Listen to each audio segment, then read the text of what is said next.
I'll never forget the sight of Karen Morrison, perfectly polished as always, but this time with her hands cuffed behind her back, standing on my driveway like some villain from a dark comedy. Her French manicure gripping those cold steel handcuffs while the cops led her toward their cruiser. And right there, scattered like confetti after a bad parade, were the busted-up remains of my 8-year-old son's brand-new bike. Chrome spokes glinting in the sun, red paint ground down to metal, and you know what that was the moment right then and there. I realized the whole neighborhood was about to finally see what kind of monster we'd been dealing with for years.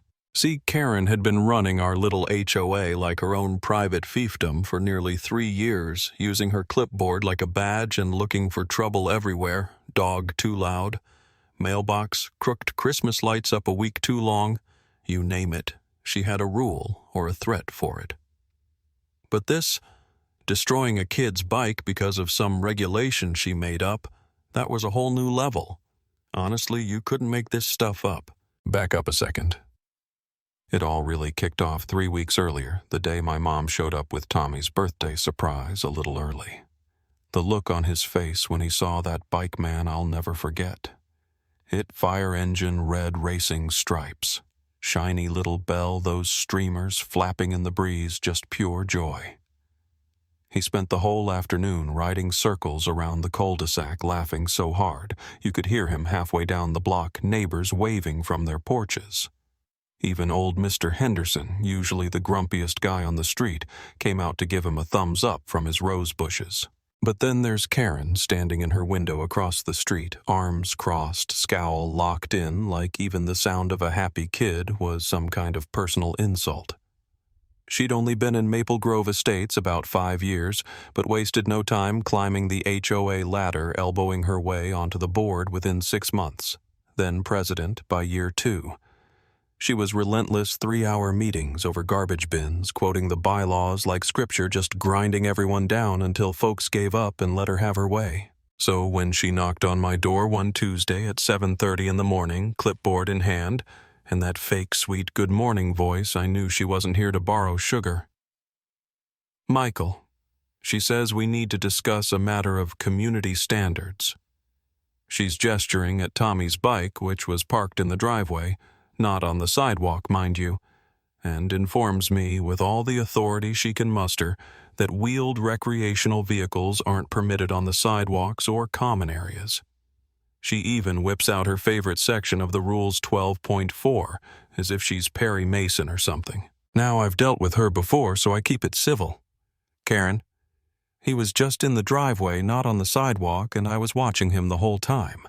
She just purses her lips, flips some pages for show, and basically tells me the bike's an eyesore, sets a bad example, blah blah blah, and she hopes I'll address this promptly.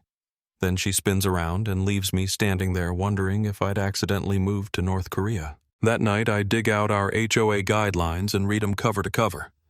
You know what I found? Section 12.4 is about commercial vehicles, not kids' bikes.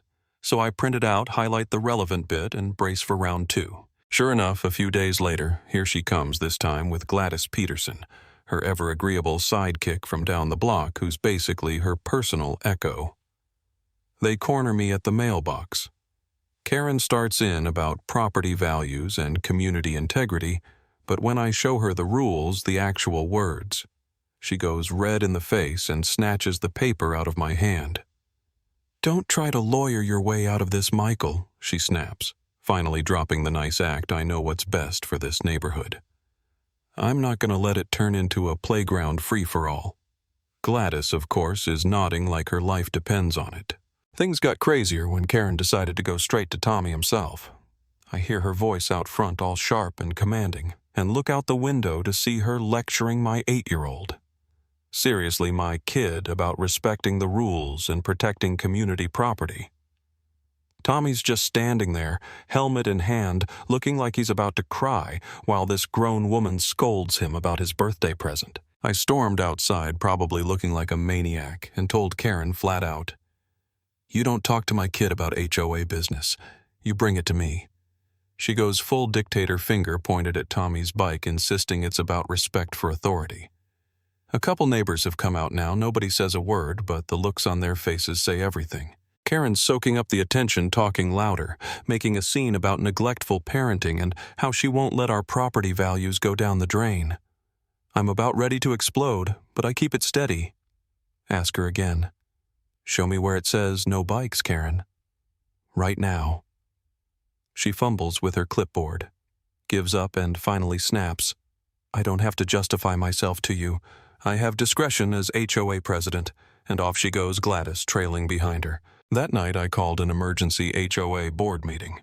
Of course, Karen's already spun her version of things. Now she's the hero, just trying to maintain order. Most of the board are just tired, wanting to compromise anything for peace and quiet. And honestly, that's always been her secret weapon, wear people down until it's just not worth the headache. But I wasn't about to let Tommy learn that bullies win just because everyone else gives up. So I did what any paranoid dad with a legal background might do. Installed cameras, started keeping notes, made sure everything was documented just in case this went somewhere ugly, and boy did it ever. Fast forward to a Thursday in October, my phone buzzes during a client call motion alert on the cameras. I check the feed and there's Karen storming across the street heading straight for our driveway. She stops in front of Tommy's bike, just stands there glaring at it. You'd think it had cussed out her mother. Then she just snaps. Grabs the handlebars, shakes the thing, picks it up over her head and slams it down on the concrete again and again until the frame bends. Then not done yet, she stomps on it, crushes the spokes, rips off the bell, and actually kicks it into the street. I left work early, adrenaline pounding, and got home to the aftermath broken bike on the curb. Tommy's face white as a sheet, Karen nowhere in sight. But I had the whole thing on video, high-def, timestamps, multiple angles, the works. Called the cops. They showed up fast, watched the footage twice, and you could see their faces go from, "Here we go again," to, "Are you kidding me?" Officer Chen looks at me and goes, "She just destroyed a kid's bike." Over HOA rules. I hand them my stack of documents, guidelines, warnings, all of it. No mention of bikes anywhere. Karen made it up. The best part, Karen sees the cruisers, marches right over in her power walk, already talking. Officers. I'm the HOA president here, just enforcing the rules. She's still expecting to be treated like royalty. Officer Chen keeps it cool, asks her what she did today, why she was on my property. She tries to spin it, says she was removing a violation. Rodriguez just spins the laptop around, shows her the video. You could see the exact moment she realizes she's not getting out of this. She doubles down anyway. I have jurisdiction, I can enforce the rules, I don't need permission. That's when Officer Rodriguez pulls out the cuffs. "Ma'am, you're under arrest for criminal mischief and destruction of property." The mask drops. She starts pleading, practically shouting about property values, but nobody's buying it. Not this time. Word spread like wildfire. By sundown, 3 different camera angles of Karen's meltdown are all over the neighborhood group chat. People are texting me. Finally, and about time, and a couple of folks even bring over snacks because nothing brings people together like a little shared schadenfreude. Karen hires some fancy lawyer, tries to argue she was doing her duty. But with the video, the paper trail, and all the witnesses, it's hopeless. She ends up with 6 months probation, community service, has to pay us back for the bike. And as if that wasn't enough, the HOA calls a meeting and every board member she's bullied for years stands up and votes her out on the spot. Turns out most of them have their own Karen horror stories and suddenly nobody's scared of her anymore. A week later, her real estate firm sees the viral video, boom, she's fired. Reputation shot house on the market with a giant for sale sign, legal bills piling up. She tried to fight the judgment, but when the judge handed down the sentence and ordered her to pay, she just sat down in shock. You could see it finally hit her. All that authority and her little clipboard didn't mean squat in the real world. 2 weeks after all that, Tommy gets a new bike.